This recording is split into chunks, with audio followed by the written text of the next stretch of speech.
Bon, maintenant, on revient au retour en force de la bannière Rona parce que, écoutez, c'est un cas qui pourrait être presque étudié dans les universités. On l'a évoqué, une partie du succès repose sur cette campagne de pub qui est devenue iconique, Mike chez Rona.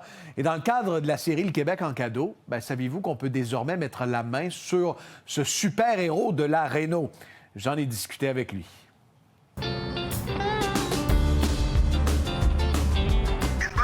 Ça commence avec les bons outils. Mon nom, c'est Mike chez Rona. Alexandre, alias Mike chez Rona. Est-ce qu'on peut dire que ça dégénère? On peut dire ça, ouais, exactement. Écoute, ça fait à peu près 1 an que tu as amorcé cette campagne de publicité-là. Depuis le printemps, c'est en ondes. Qu'est-ce qui a changé pour toi? Écoute, on me reconnaît beaucoup quand je vais chercher une commande chez McDonald's, mettons, par exemple. On reconnaît même ma voix maintenant. Fait que ça a beaucoup changé. Écoute, on est rendu à la figurine. Il y a eu ce qu'on peut appeler la cross-promotion avec McDonald's. T'es comédien. Est-ce que tu t'attendais à ce que ça déboule de la sorte? Pas du tout. À vrai dire, c'était une audition, un tournage comme les autres au printemps. Si on recule, on revient au printemps. C'est un tournage comme les autres. Moi, je suis parti de là, puis c'est quoi le prochain tournage? Puis finalement, il y a juste eu du Rona.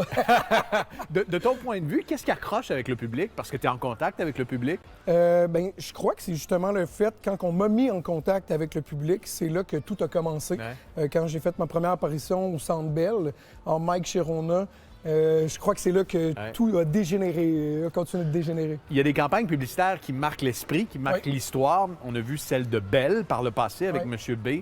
On a vu celle de Honda, de Haha Family Prix. Est-ce que de faire partie d'une campagne qui est presque aussi iconique que celle-là, ça change de la carrière d'un comédien? Bien, je pense qu'il est trop tôt pour le dire présentement. Je suis dans le moment, je vis le moment.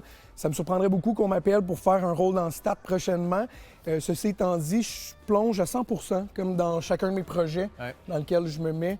Je suis à fond la caisse, Mike chez Rona, puis on verra la suite. Si tu mesures 2 fois, tu coupes juste une fois. Là, je vois la figurine donne des conseils de réno. Oui. Est-ce que tu es vraiment apte à donner des conseils? Tout à fait, Pierre-Olivier. Ça fait 17 ans que je suis menuisier et ça fait 8 ans que je suis comédien. Et j'ai déjà travaillé chez Rona quand j'étais jeune. Fait que c'est des vrais conseils de pro. Ça, je vous le dis. Et tu as des enfants qui s'amusent même avec ta nouvelle figurine, right? Mais c'est spécial, pour vrai, là, sincèrement. De mon petit gars, il trippe. C'est son nouveau héros favori. Je me pince. Même moi, j'en crois pas mes yeux. Et c'est quoi la prochaine étape de la campagne? J'ai pas de boule de cristal. Je peux pas rien dire, mais il y a des belles choses qui s'en viennent. Écoute, on te souhaite un bon temps des fêtes. Merci avec beaucoup. Ces figurines-là, avec les déguisements d'Halloween. Oui. Il y a peut-être autre chose qui se réserve pour toi. On sait pas. Merci beaucoup, Alexandre. Merci, Pierre-Olivier. Merci beaucoup.